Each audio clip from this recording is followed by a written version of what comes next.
Ceci est un test. Je suis certain que vous êtes tous très familiers avec le concept de test et d'examen, puisque nous devons en faire tout au long de notre parcours scolaire. Il y a plusieurs sortes de tests. Certains sont sur papier, certains sont en ligne, certains sont donnés sous forme d'expériences pratiques. Nous avons souvent des sentiments négatifs associés au mot test, mais si je vous disais qu'il y a certains tests qui pourraient sauver votre vie et la vie des autres, et ils ne demandent aucune préparation, aucune étude. Dans cet épisode, nous allons parler des tests de dépistage pour le VIH et le coronavirus. Ces tests sont la première étape pour identifier et pouvoir aider ceux qui sont infectés par ces virus.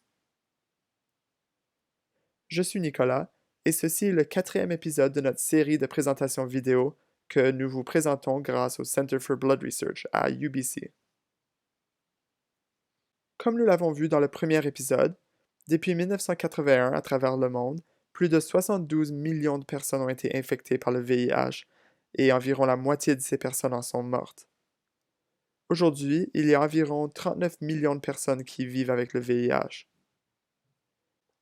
En 2014, le Programme commun des Nations unies sur le VIH et le SIDA, appelé ONU-SIDA, a annoncé un objectif ambitieux pour mettre fin à l'épidémie du sida avant l'année 2030. Afin d'atteindre cet objectif, ils ont fixé une étape pour 2020, qui s'appelle 90-90-90. Cet objectif est le suivant. Que 90% des personnes vivant avec le VIH soient diagnostiquées, que 90% des personnes diagnostiquées reçoivent des traitements, et que 90% des personnes qui reçoivent des traitements aient une charge virale indétectable. Ces objectifs n'ont pas tout à fait été atteints partout au monde, mais un progrès considérable a été fait.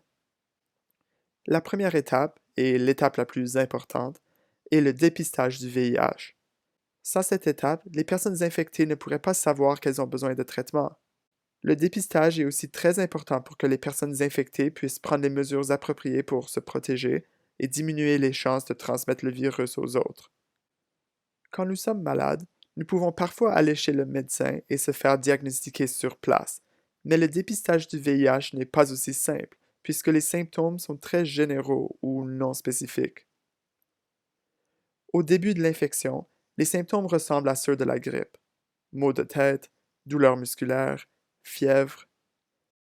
Puisque ces symptômes ne durent pas très longtemps avant de disparaître, et pour certains ils n'apparaissent même pas, la majorité des personnes ne savent même pas qu'elles ont été infectées par le VIH. Comment savoir si quelqu'un est infecté? C'est grâce aux tests de dépistage. Ces tests ont été conçus pour détecter différentes composantes.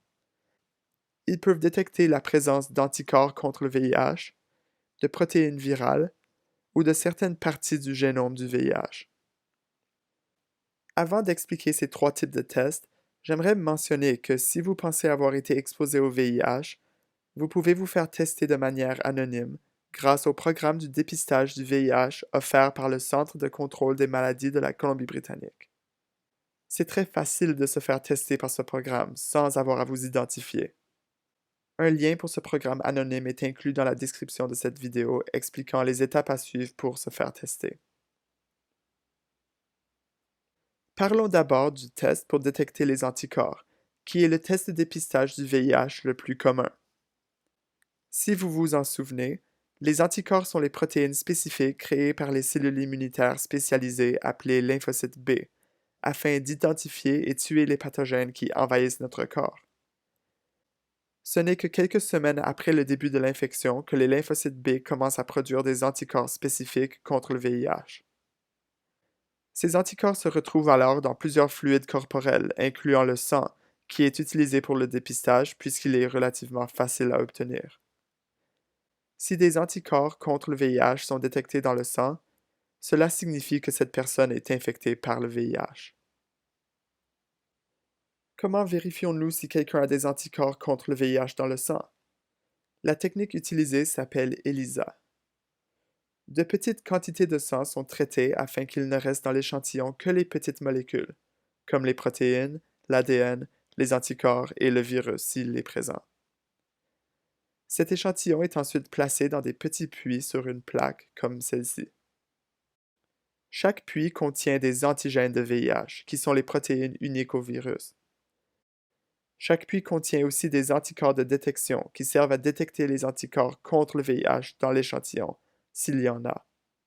Ce qui est intéressant, c'est que nous utilisons quelque chose qui existe naturellement. Dans la recherche, on utilise très souvent des protéines qui viennent de la nature pour aider dans nos expériences. Les anticorps ne sont qu'un seul exemple. Revenons à notre échantillon. S'il n'y a rien qui s'attache aux antigènes du VIH, ça veut dire que cet échantillon ne contient pas d'anticorps contre le VIH. Cela est un résultat de test négatif, voulant dire qu'il est fort probable que cette personne ne soit pas infectée par le VIH. Comme nous l'avons mentionné par contre, la production d'anticorps contre le VIH ne commence que quelques semaines après le début de l'infection. Si quelqu'un croit avoir été exposé au VIH, il est donc suggéré de répéter ce test 3 mois plus tard afin de donner le temps aux anticorps de se développer. Regardons maintenant un deuxième scénario, où nous obtenons un échantillon de sang d'une personne différente qui est traité de la même façon et ajouté au puits. Cet échantillon contient des anticorps contre le VIH qui se lient aux antigènes présents dans le puits. Les anticorps de détection se lient ensuite à ces anticorps contre le VIH et ceci cause un changement de couleur du puits. Ce changement de couleur nous indique que cette personne est fort probablement infectée. Ceci est un résultat de test positif. Une fois qu'un résultat positif est obtenu par ce test de dépistage, on a besoin de confirmer que ce résultat est réellement causé par le VIH. Certaines autres maladies, comme le lupus ou une bactérie appelée syphilis, peuvent parfois causer un résultat positif lors du test de dépistage. Afin de confirmer que cette personne est réellement infectée par le VIH, il existe un test pour détecter la présence des protéines virales dans le sang. Ce test de confirmation est une technique qui trie les protéines par leur taille. Ceci se fait à l'aide d'une sorte de gel. Ce test détecte les protéines spécifiques du VIH. Vous reconnaissez peut-être ces protéines, les glycoprotéines, l'intégrase, la transcriptase inverse et la protéase. Pour commencer, les protéines du VIH sont placées au-dessus du gel avec un colorant et à l'aide d'un peu d'électricité, elles se déplacent à travers le gel. Les plus petites protéines voyagent plus rapidement à travers le gel, ce qui produit comme résultat final la séparation des protéines selon leur taille. Ceci est utilisé comme point de référence. Nous prenons ensuite les échantillons que nous voulons tester et nous faisons la même chose. Si les protéines de l'échantillon testé s'alignent avec celles du VIH, à gauche, cela confirme un résultat positif pour cet échantillon. Si les protéines ne s'alignent pas, cela signifie que l'échantillon contient des protéines différentes, donc un résultat négatif. Parlons maintenant du troisième type de test de dépistage pour le VIH.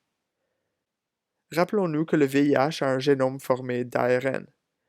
La détection d'ARN du VIH dans le sang par ce test indique une infection par le VIH. L'ARN du VIH est détecté par une réaction qui s'appelle réaction en chaîne de la polymérase. Même avec des très petites quantités d'ARN du VIH dans le sang, ce test l'amplifie afin d'en faciliter la détection. Par amplification, nous voulons dire qu'un seul fragment d'ADN est copié des millions de fois. Pour illustrer ce concept, prenons le jeu Où est Charlie ou Where's Waldo. Imaginez à quel point il serait facile de trouver ce personnage s'il avait été copié des millions de fois plutôt qu'être seul dans la foule. Pour que cette amplification ait lieu, par contre, l'ARN du VIH doit d'abord être transformé en ADN à l'aide d'une réaction appelée transcription inverse. Nous utilisons des protéines similaires à celles qu'utilise le VIH afin de convertir l'ARN en ADN. Nous avons aussi besoin de petits morceaux d'ADN, appelés amorces, qui correspondent à l'ADN spécifique que nous voulons amplifier. Si ces amorces s'attachent à l'ADN viral, elles commencent la réaction chimique qui permet à l'ADN d'être copié et amplifié. Nous pouvons voir cette réaction ici. L'ADN est séparé en deux et lorsque les amorces s'attachent, l'ADN se fait copier. Ces étapes se répètent de nombreuses fois, multipliant de façon exponentielle le nombre de copies d'ADN. Ceci est possible grâce à une machine appelée thermocycleur, qui est simplement une sorte de four spécial. Le thermocycleur contrôle la température et permet la séparation d'ADN, l'attachement des amorces et l'amplification de l'ADN.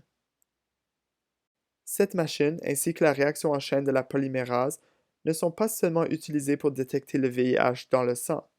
Elles ont beaucoup d'autres fonctions. En fait, nous les utilisons dans notre laboratoire pour notre recherche. Dans notre laboratoire, nous étudions la santé des mitochondries au cours de l'infection par le VIH et de l'usage des médicaments contre le virus. Vous connaissez sûrement la mitochondrie, mais saviez-vous qu'elle possède aussi son propre ADN? Eh bien oui. Nous étudions également les extrémités des chromosomes, qui s'appellent des télomères. Ces deux types d'ADN nous fournissent de l'information sur la santé de la cellule, mais afin d'obtenir cette information, nous devons les amplifier à l'aide de la réaction en chaîne de la polymérase. Nous devons mélanger notre échantillon avec les éléments nécessaires, comme les amorces. Ce mélange est ensuite placé dans une plaque avec des puits, et la plaque est ensuite placée dans le thermocycleur. Le degré d'amplification de l'ADN mitochondrial et de l'ADN des télomères nous fournit de l'information sur la santé des cellules, ce qui est très utile pour notre recherche sur le vieillissement. Passons maintenant au dépistage du SRAS-CoV-2. La technique principale utilisée pour diagnostiquer le coronavirus détecte aussi l'ARN du virus dans un échantillon. Par contre, cet échantillon est différent que pour le VIH. C'est un prélèvement nasopharyngé. Un long écouvillon comme celui-ci est passé par le nez et gratte le fond de la gorge afin de recueillir des particules de coronavirus s'il y en a.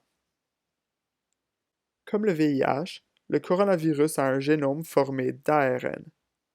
Nous utilisons encore une fois des enzymes pour convertir l'ARN en ADN par transcription inverse. Nous utilisons ensuite la réaction en chaîne de la polymérase pour détecter la présence d'ARN viral.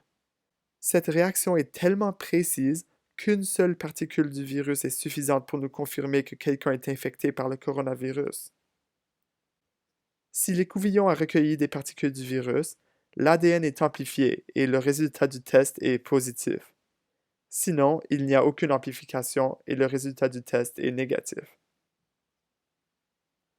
Comme nous l'avons vu, notre système immunitaire répond à une infection virale en produisant des anticorps spécifiques contre le virus. Comme pour le VIH, des tests sanguins servant à détecter ces anticorps ont aussi été développés pour le coronavirus. Nous avons vu différentes techniques de dépistage, mais comment choisir laquelle utiliser? Ce graphique illustre la probabilité de détecter l'ARN du virus en vert ou les anticorps contre le virus en bleu qui varient avec le temps. En général, les premiers symptômes d'une infection virale peuvent prendre jusqu'à 2 semaines avant de se manifester, alors que certaines personnes ne présentent aucun symptôme. Au fur et à mesure que le virus se réplique, la quantité d'ARN viral dans le corps augmente. Après quelques semaines, lorsqu'intervient le système immunitaire acquis, la présence d'ARN viral continue à diminuer et la quantité d'anticorps contre le virus augmente. Les quantités d'ARN, de protéines virales et d'anticorps dans le corps changent au cours de l'infection, ce qui change les résultats de ces tests à différents moments de l'infection. Les tests d'ARN sont utiles au début de l'infection et confirment la présence du virus à ce moment. Les tests d'anticorps sont moins utiles en début d'infection, mais peuvent nous dire si notre système immunitaire a déjà été exposé au virus et nous aider à déterminer si nous y sommes immunisés. La façon d'interpréter les résultats de ces tests varie pour différents virus, par contre. Pour le VIH, par exemple, la présence d'anticorps ne signifie pas que nous y sommes immunisés. Pour le SRAS-CoV-2, nous ne savons pas encore si la présence d'anticorps dans le sang signifie que nous sommes protégés contre une deuxième infection. C'est en continuant le dépistage et la recherche que nous serons en mesure de savoir si c'est le cas. Comme nous l'avons vu, ces tests sont très utiles et vraiment très importants. Ils pourraient vous sauver la vie ou celle de ceux autour de vous. Pour ce qui est du VIH, Les tests de dépistage sont une priorité pour savoir qui est infecté afin de pouvoir commencer les traitements le plus tôt possible. C'est comme ça que nous atteindrons et dépasserons l'objectif 90-90-90 de l'ONU-SIDA, sauvant de nombreuses vies. Le traitement du VIH est plus efficace quand il est commencé tôt au cours de l'infection. De plus, le diagnostic en début d'infection diminue les chances de transmettre le virus, puisque les mesures appropriées peuvent être prises par la personne infectée afin de limiter la propagation. Ceci est aussi le cas pour le coronavirus. Les tests d'ARN pour le coronavirus sont très importants pour identifier ceux qui sont infectés et limiter la propagation du virus. C'est une des raisons principales pour lesquelles la Colombie-Britannique se porte si bien.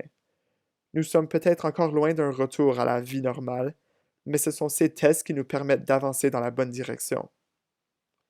Avec les tests pour détecter les anticorps, nous pourrons savoir quelle proportion de la population a déjà été infectée, ce qui sera utile pour comprendre l'impact qu'aura eu la pandémie COVID-19 sur notre société.